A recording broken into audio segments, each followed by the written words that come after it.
Mon propre fils m'a abandonné dans une maison de retraite, sans savoir que j'étais millionnaire. Ce jour-là, j'ai compris que tout ce que j'avais fait pour lui ne signifiait rien. Je m'appelle Claudine Morel, j'ai 77 ans et j'ai traversé bien des épreuves dans cette vie. J'ai travaillé dur, j'ai élevé mon fils seul et j'ai tout sacrifié pour lui offrir une vie décente. Mais cela n'a jamais suffi.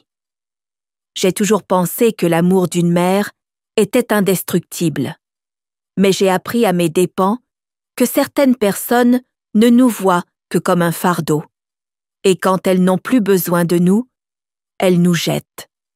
Si vous pensez que l'argent peut tout changer, vous vous trompez.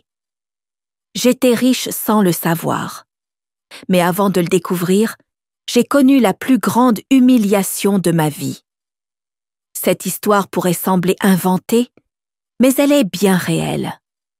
Et je veux tout vous raconter, car personne ne mérite de vivre ce que j'ai vécu. Si vous avez déjà subi une trahison, ou si vous connaissez quelqu'un à qui c'est arrivé, restez jusqu'au bout.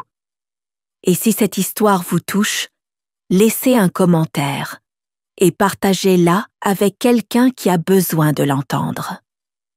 Je suis née dans une famille modeste et j'ai appris très tôt que rien n'était facile.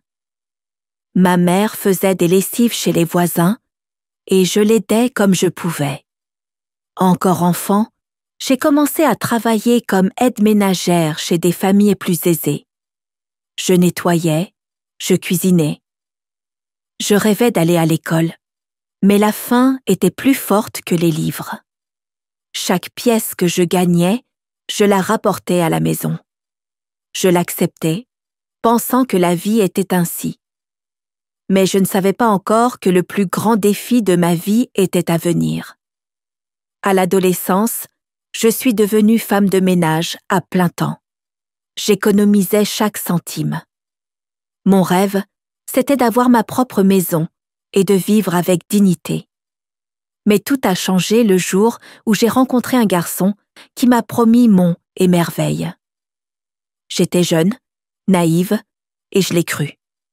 Jusqu'à ce que je découvre que j'étais enceinte. Quand je lui ai annoncé, il a disparu. Je suis restée seule, sans soutien, sans savoir quoi faire. Mais je ne pouvais pas abandonner. Cet enfant était devenu toute ma vie. Quand j'ai tenu mon fils dans mes bras pour la première fois, j'ai ressenti une force que je ne connaissais pas. Je me suis promis que je ferais tout pour lui offrir une vie meilleure que la mienne. J'ai travaillé sans relâche. Je faisais des ménages, je vendais de la nourriture dans la rue. Je n'avais pas de temps pour moi, mais cela m'était égal. Tout ce que je voulais, c'était qu'il ne manque jamais de rien. Il était ma raison de vivre, ma fierté, mon plus grand amour. J'aurais tout fait pour lui. Élever un enfant seul n'est pas facile, mais je ne me suis jamais plainte. Chaque euro que je gagnais servait à l'habiller, à le nourrir, à payer son école. Il ne restait jamais rien pour moi. Il a grandi en voyant mes sacrifices et je croyais qu'il les comprenait. Je pensais qu'un jour, il se retournerait et reconnaîtrait tout ce que j'avais fait pour lui. Mais avec le temps, il a changé. Mon petit garçon doux n'était plus le même. En grandissant, il s'est éloigné. Il ne venait plus me voir, ne répondait presque plus à mes appels. Au début, je croyais qu'il manquait simplement de temps. Mais j'ai fini par comprendre qu'il ne venait que quand il avait besoin d'argent. Malgré cela, je l'aidais comme je pouvais, espérant qu'un jour, il se souviendrait de tout ce que j'avais fait. Mais la gratitude ne venait jamais. Je voyais dans ses yeux que je ne comptais plus. Mon cœur me disait que quelque chose de grave allait arriver. La vie m'avait appris à ne rien attendre de personne. Mais jamais je n'aurais cru que mon propre fils me verrait comme un poids. J'étais fatiguée, sans force pour continuer à travailler. Je ne demandais qu'un peu d'affection, un endroit sûr. Mais à la place, j'ai reçu la plus grande déception de ma vie. Sans que je le sache, il avait déjà tout planifié. Et quand je m'en suis rendu compte, il était trop tard. Il allait m'abandonner définitivement. Mon fils a grandi entouré d'amour et de soins. J'ai tout sacrifié pour qu'il ait un avenir. J'ai payé ses études avec difficulté. J'ai renoncé à acheter des choses pour moi, afin de lui donner tout ce dont il avait besoin. Quand il a eu son premier emploi, j'étais si fière. Je croyais qu'il commencerait enfin à comprendre mes efforts. Mais bientôt, j'ai vu que quelque chose avait changé. Il rentrait de moins en moins à la maison. Au début, je trouvais cela normal. Il se concentrait sur sa carrière. Mais ce qui me blessait, c'était la manière dont il me parlait. Avant, il me racontait tout. Mais maintenant, c'était comme si mes mots l'agaçaient. Et peu à peu, ses visites se sont espacées. J'essayais de comprendre. Je pensais que c'était la routine qui le fatiguait. Les années ont passé, et il est devenu un homme à succès. Il s'est acheté une voiture neuve, est allé vivre dans un bel appartement, a commencé à fréquenter les beaux quartiers. Je me réjouissais pour lui, mais quelque chose en moi souffrait. Il ne m'a presque jamais invité chez lui. Il ne me présentait pas à ses amis. Quand il m'appelait, c'était toujours pour demander un service, le plus souvent de l'argent. J'ai remarqué qu'il ne venait me voir que quand il avait besoin de quelque chose. Quand je l'appelais pour prendre de ses nouvelles, il répondait brièvement puis raccrochait aussitôt. Mais dès qu'il avait besoin d'argent, il redevenait doux comme un agneau. Je voyais qu'il gagnait bien sa vie, qu'il n'était pas dans le besoin. Alors pourquoi avait-il encore besoin de mon argent? Au début, je ne voyais pas de malice. C'était mon fils, j'aurais fait n'importe quoi pour lui. Mais j'ai commencé à remarquer qu'il ne me demandait jamais si j'avais besoin de quelque chose. Il ne s'inquiétait pas de ma santé, ne me demandait jamais si j'avais des factures à payer ou des médicaments à acheter. La seule chose qui comptait, c'était ce que je pouvais lui offrir. Et même si c'était dur à admettre, mon cœur commençait à voir la vérité. Un jour, il est venu me parler d'un projet. Il disait avoir des problèmes financiers et avoir besoin d'un gros prêt pour investir dans quelque chose d'important. Il m'a supplié avec tant d'assurance que, malgré mes doutes, je n'ai pas pu lui dire non. J'ai pris toutes mes économies et je les lui ai données. Je croyais qu'au moins cette fois, il me remercierait. Mais ce qui est arrivé ensuite m'a anéanti. Après lui avoir remis tout mon argent, j'ai attendu un geste de tendresse, une visite plus fréquente, un simple merci. Mais rien n'a changé. Pire encore, il a commencé à m'éviter encore plus. Mon cœur se serrait chaque fois qu'il ignorait mes appels. Quand il répondait, c'était avec froideur, comme si ma voix le dérangeait. Je ne voulais pas y croire, mais au fond de moi, je savais que j'avais fait une terrible erreur. Les mois passaient et il ne me rendait jamais l'argent. Un jour, j'ai trouvé le courage de lui poser la question. Il a soupiré, agacé, et m'a dit que l'investissement avait échoué. Il l'a dit comme si c'était banal, comme si je devais simplement accepter la perte sans rien dire. J'ai eu mal, très mal. Mais je me suis tue.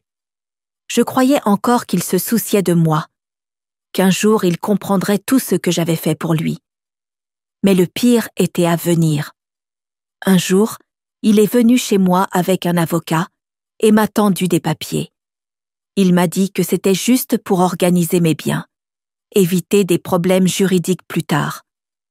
J'ai cru en lui, je n'ai pas lu. J'ai signé. C'était mon fils, après tout. Jamais je n'aurais cru qu'un être que j'ai porté dans mon ventre, que j'ai élevé avec tant d'amour, puisse me trahir ainsi. Les jours ont passé et j'ai commencé à remarquer des choses étranges. Des créanciers frappaient à ma porte. Des factures que je ne reconnaissais pas arrivaient du jour au lendemain. Jusqu'à ce qu'un matin, je me rende à la banque et découvre que mon compte était vide.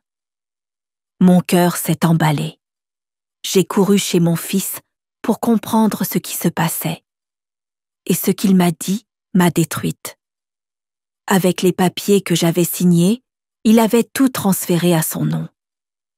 J'ai essayé de discuter, mais il m'a juste regardé froidement, en me disant que c'était pour mon bien. Que j'étais vieille, que je n'avais plus besoin d'autant d'argent et qu'il saurait mieux le gérer. Mon monde s'est effondré. Mon propre fils m'avait tout pris, sans le moindre remords. Je ne voulais pas y croire, mais c'était la vérité, juste devant mes yeux. J'avais tout perdu. Plus d'argent, plus de maison, plus personne pour me soutenir. J'ai été forcée d'accepter la décision la plus humiliante de ma vie. Mon fils m'a dit que je ne pouvais plus vivre dans ma propre maison, car maintenant, elle lui appartenait. Et sans une once de regret, il m'a emmenée dans une maison de retraite. C'est là que j'ai compris qu'à ses yeux, je n'étais plus sa mère. Je n'étais qu'un poids dont il voulait se débarrasser. En entrant dans cette maison de retraite, un frisson glacé m'a parcouru l'échine. Les murs étaient d'un blanc triste. L'odeur de médicaments était forte, et les visages fatigués des résidents me serraient le cœur. Je n'avais rien à faire là. J'avais une maison, une vie bâtie sur des années de sacrifices. Mais maintenant, je n'avais plus rien. Mon propre fils, celui pour qui j'avais tant lutté, m'avait laissé là comme un vieux meuble sans valeur. J'ai essayé de parler, de le supplier de me laisser revenir chez moi, mais il ne me regardait même pas dans les yeux. Il a simplement dit que c'était mieux pour moi, que je serais bien prise en charge ici. Puis, il m'a donné un baiser froid sur le front et s'en est allé, sans un regard en arrière. Je suis restée debout à la porte, attendant qu'il revienne, qu'il me dise que c'était une erreur. Mais il n'est jamais revenu. Ce jour-là, j'ai compris que j'étais totalement seule au monde. Les premiers jours ont été les plus durs. Je passais mes nuits à pleurer en silence, incapable de comprendre où j'avais échoué. N'avais-je pas été une bonne mère? Méritais-je vraiment ce sort? Tout l'amour, tous les sacrifices. N'avait-il donc aucune valeur pour lui?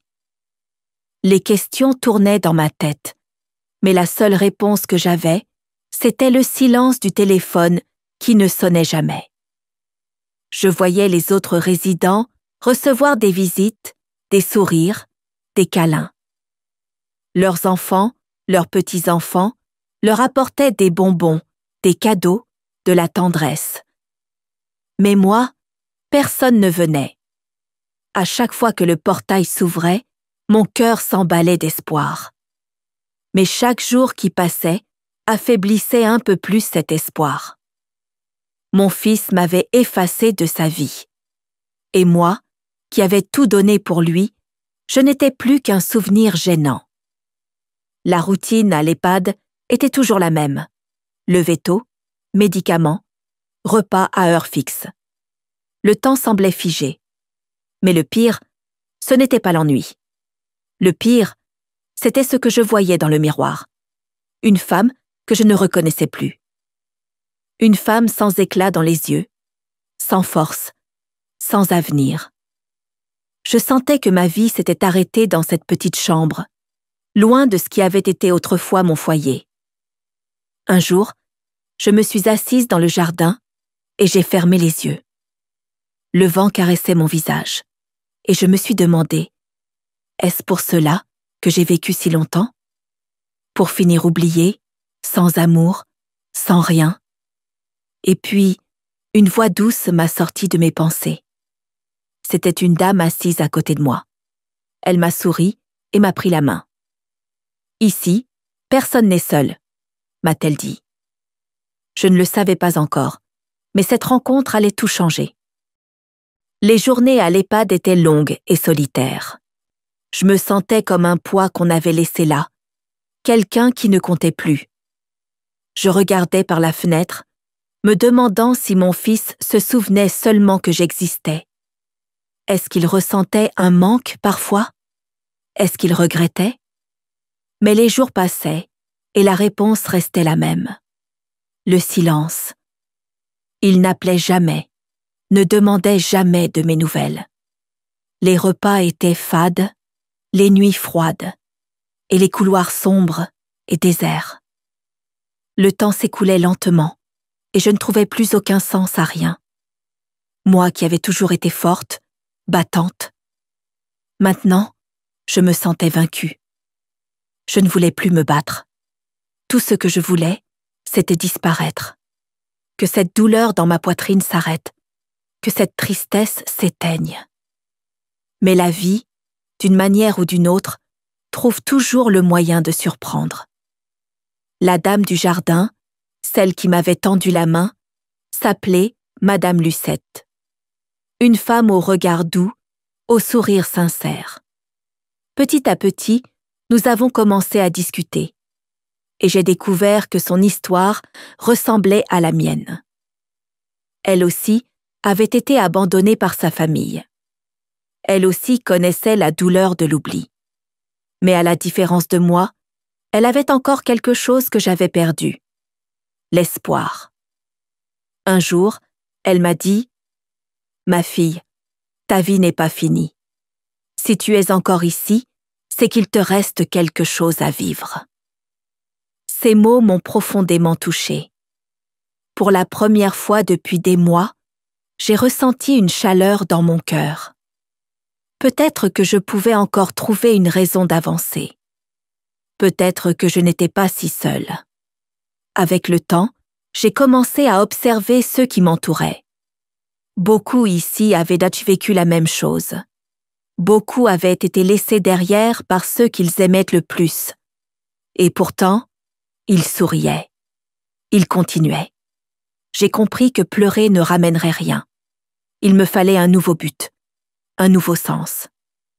Alors j'ai commencé à m'ouvrir, à parler avec d'autres résidents. J'ai partagé mes douleurs et j'ai écouté les leurs. Et peu à peu, cette douleur insupportable en moi a commencé à laisser place à autre chose. Je ne le savais pas encore, mais ma vie allait changer. Tout a commencé un après-midi, alors que je parlais avec Lucette dans le jardin.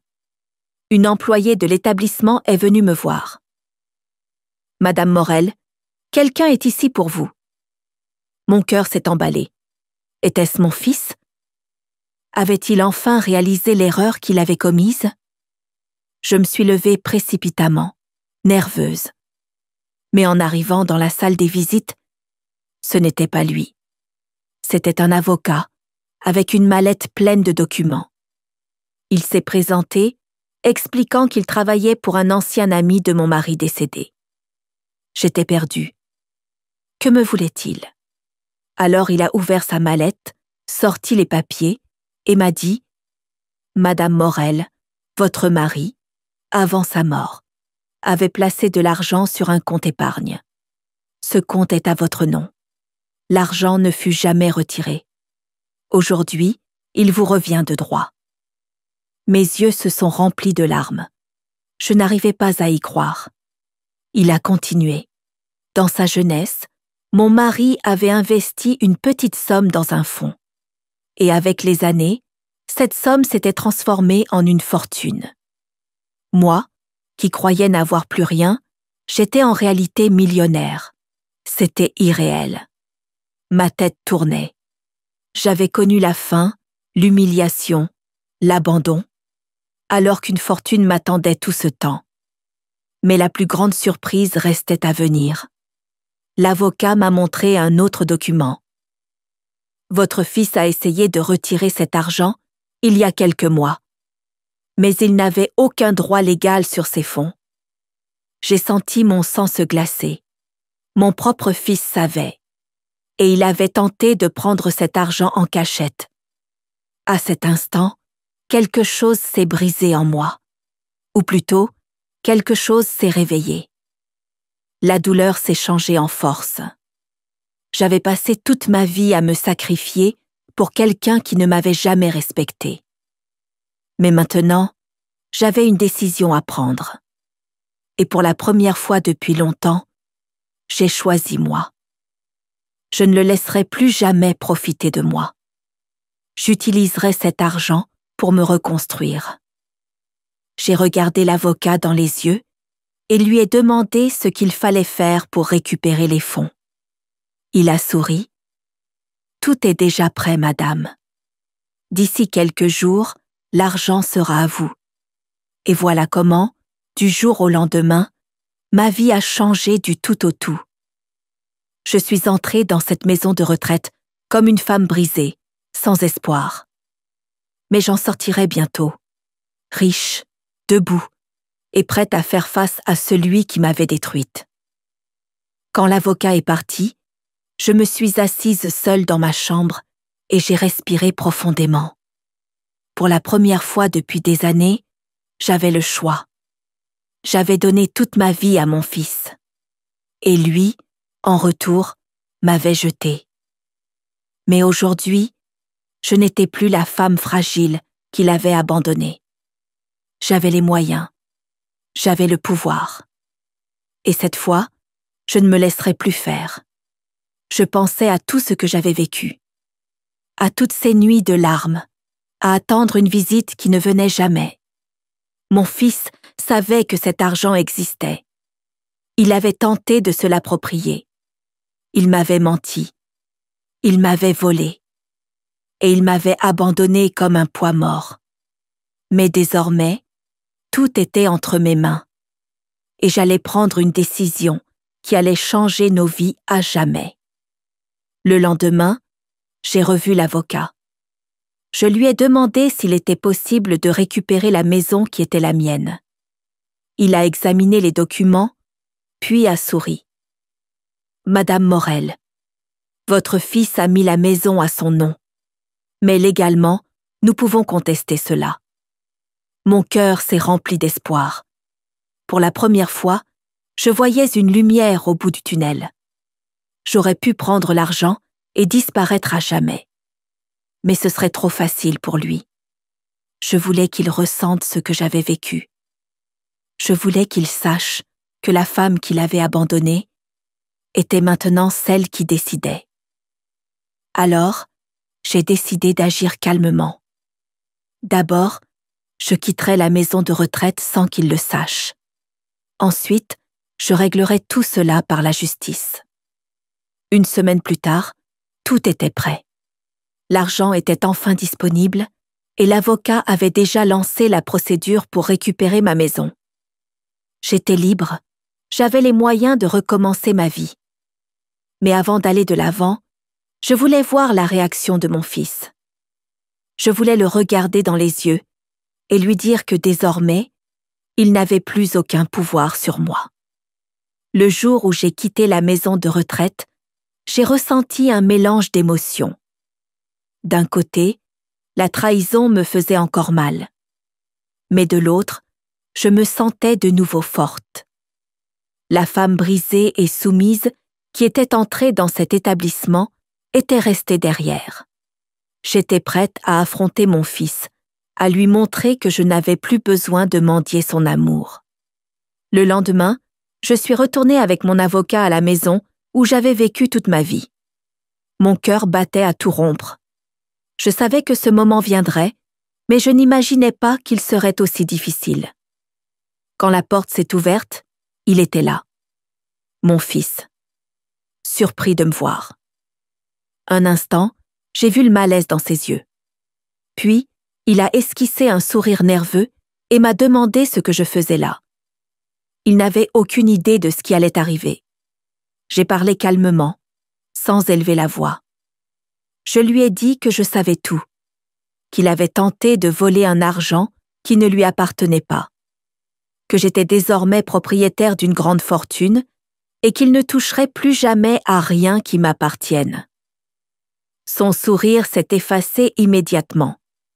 Il a essayé de faire semblant, de dire que c'était un malentendu. Mais je n'étais plus la femme naïve qui l'avait trompé autrefois. Quand l'avocat lui a remis les papiers, il est devenu livide. « C'est une procédure pour reprendre la maison ? Maman, tu es sérieuse ?» Il a ri, mais c'était un rire nerveux. « Tu ne peux pas me faire ça. » Je l'ai regardé droit dans les yeux et j'ai répondu « Je ne te fais rien, mon fils. Je reprends simplement ce qui m'appartient. » Pour la première fois, j'ai vu de la peur sur son visage. Il a tenté une dernière fois de parler en disant que je n'avais pas besoin de tout cet argent, qu'on pouvait arranger ça en famille. Mais la famille, où était-elle quand tu m'as laissé dans une maison de retraite? Où était ce fils aimant quand je passais mes nuits à pleurer, seule, oubliée? Maintenant que tu sais que je suis riche, tu veux te rapprocher? Trop tard. L'avocat a été clair. Il avait quelques jours pour quitter la maison. Légalement, elle était à moi. Mon fils est entré dans une colère noire. Il a crié, claqué la porte, essayé de me faire changer d'avis. Mais je suis restée ferme. Pour la première fois de ma vie, je pensais à moi. Il ne s'était jamais soucié de mon bien-être. Il ne m'avait jamais respectée. Il était temps pour lui de goûter à la solitude. Avant de partir, je l'ai regardé une dernière fois et je lui ai dit « Je t'ai tout donné et tu m'as jeté. Maintenant, c'est moi qui te laisse derrière. » Je lui ai tourné le dos et je suis partie sans me retourner.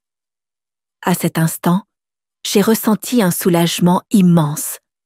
Je n'avais plus besoin de l'amour d'un fils qui ne m'avait jamais aimé. J'avais retrouvé ma dignité. Les jours suivants, il a tout essayé pour me faire renoncer à la procédure. Il m'appelait sans cesse, m'envoyait des messages et même allait à la maison de retraite en jouant le fils repentant. Mais je n'étais plus dupe. Il n'avait aucun remords. Il était juste désespéré, car pour la première fois, il ne pouvait plus me manipuler. Il avait compris que le pouvoir était désormais entre mes mains, et cela l'effrayait. Quand il a vu que ces mots ne m'atteignaient plus, il a montré son vrai visage. Il m'a accusé d'ingratitude, m'a dit qu'une mère devait aider son fils. Mais aider comment? Il m'avait laissé sans rien, abandonné comme un déchet. Et maintenant, il parlait d'amour, de famille? Non, c'était trop tard. Je ne tomberai plus dans ces mensonges. L'ordre d'expulsion est arrivé. Et pour la première fois, il a senti ce que c'était que de tout perdre. Je l'ai vu de mes propres yeux quitter la maison qu'il m'avait prise par la force. Lui, qui se croyait au-dessus de tout, se retrouvait perdu, sans savoir où aller.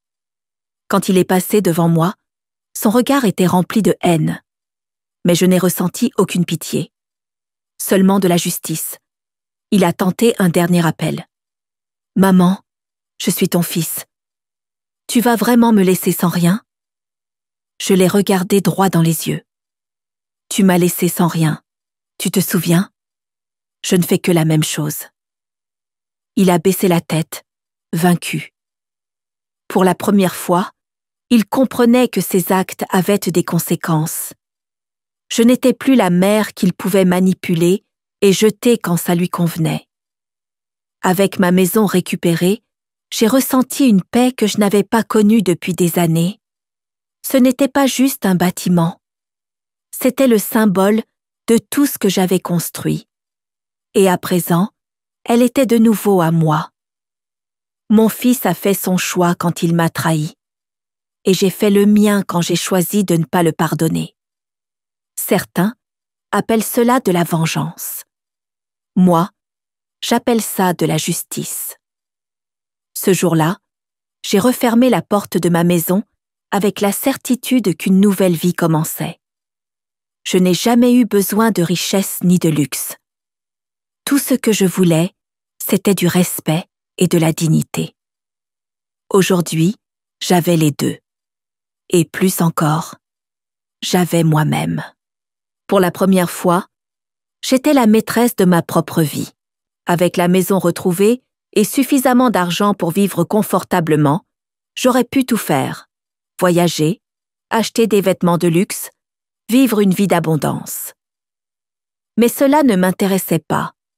Après tout ce que j'avais traversé, j'avais compris que la vraie richesse ne réside pas dans ce que l'on possède, mais dans ce que l'on fait avec ce qu'on a. Et c'est pour cela que j'ai pris la décision la plus importante de ma vie. J'ai vendu la maison. Pas parce que je voulais m'en débarrasser, mais parce que j'ai compris que je n'en avais plus besoin. Ma vraie maison n'était pas faite de murs, mais de souvenirs. Et certains de ces souvenirs faisaient encore trop mal. Avec l'argent de la vente, j'ai acheté une maison plus petite, confortable, dans un endroit paisible. Je voulais la paix. Je voulais un nouveau départ, loin de tout ce qui m'avait fait souffrir. Mais je ne voulais pas seulement recommencer pour moi. Pendant le temps passé à la maison de retraite, j'ai vu tant de gens comme moi, abandonnés, oubliés par ceux qu'ils aimaient. Et je savais que je pouvais faire quelque chose. J'ai fait un don important à cet établissement. J'ai aidé à améliorer les conditions de vie de ceux qui étaient restés derrière. C'était la première fois depuis des années que mon cœur se sentait léger. J'avais passé ma vie à attendre l'amour de quelqu'un qui n'avait jamais su m'aimer. Maintenant, je donnais cet amour à ceux qui en avaient vraiment besoin. Je me suis impliquée dans des projets solidaires. J'ai visité des personnes âgées isolées. J'ai tissé des amitiés sincères. Ma vie, qui semblait autrefois finie, reprenait maintenant un nouveau souffle. Et mon fils, je ne l'ai jamais revu.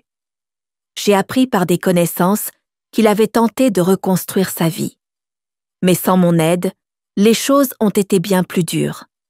Peut-être qu'un jour, il a compris qu'il avait perdu bien plus que de l'argent. Il avait perdu une mère qui avait toujours été là. Mais c'était son choix. Moi, je ne gardais plus de rancune. Je voulais juste aller de l'avant. Aujourd'hui, quand je regarde en arrière, je vois tout cela comme une leçon. J'ai souffert. J'ai été humiliée. Mais j'ai tenu bon. Et surtout, j'ai découvert que j'étais bien plus forte que je ne le croyais. La vie m'a enlevé beaucoup. Mais elle m'a aussi offert quelque chose de bien plus précieux. La chance de recommencer. Et cette chance, je l'ai saisie de tout mon cœur. S'il y a une chose que j'ai apprise, c'est qu'on ne peut pas supplier pour être aimé. J'ai passé toute ma vie à me donner pour un fils qui ne m'a jamais vraiment vu. Je croyais qu'un jour, il reconnaîtrait ce que j'avais fait. Mais certaines personnes ne voient ce que leur intérêt. Il m'a fallu tout perdre pour comprendre une vérité simple. La valeur d'une personne ne réside pas dans ce qu'elle a, mais dans comment elle traite les autres. Aujourd'hui, je ne ressens plus ni colère, ni tristesse. Je continue ma vie en paix. J'ai découvert que la famille, ce n'est pas seulement le sang. La vraie famille, ce sont ceux qui sont là quand tout va mal. Ceux qui tendent la main sans rien attendre en retour. Et au final, j'ai trouvé une nouvelle famille parmi les amis que je me suis fait. Parmi ceux qui se soucient sincèrement de moi. Si je pouvais revenir en arrière, referais-je tout pareil? Oui, parce que je suis une mère. Et les mères aiment sans rien attendre. Mais j'ai aussi appris qu'il faut s'aimer soi-même, se respecter, et savoir quand arrêter de souffrir pour ceux qui ne nous donnent rien en retour. Aujourd'hui, je n'attends plus rien de personne. Et c'est peut-être pour ça que, pour la première fois de ma vie, je me sens vraiment libre. La vie nous donne toujours une nouvelle chance. Parfois, on croit que tout est fini, qu'il n'y a plus d'espoir. mais il y a toujours un chemin, toujours une issue. Si vous avez déjà vécu quelque chose de semblable, si vous avez connu l'abandon ou l'ingratitude, sachez que vous n'êtes pas seul. Et surtout, sachez que vous méritez bien plus que de supplier pour être aimé. Si cette histoire vous a touché d'une manière ou d'une autre, laissez votre commentaire. J'aimerais lire votre avis. Et si vous connaissez quelqu'un qui a besoin d'entendre ce message, partagez cette vidéo. Parfois, une seule parole peut changer une vie. Et j'espère que cette histoire aura changé un petit peu la vôtre.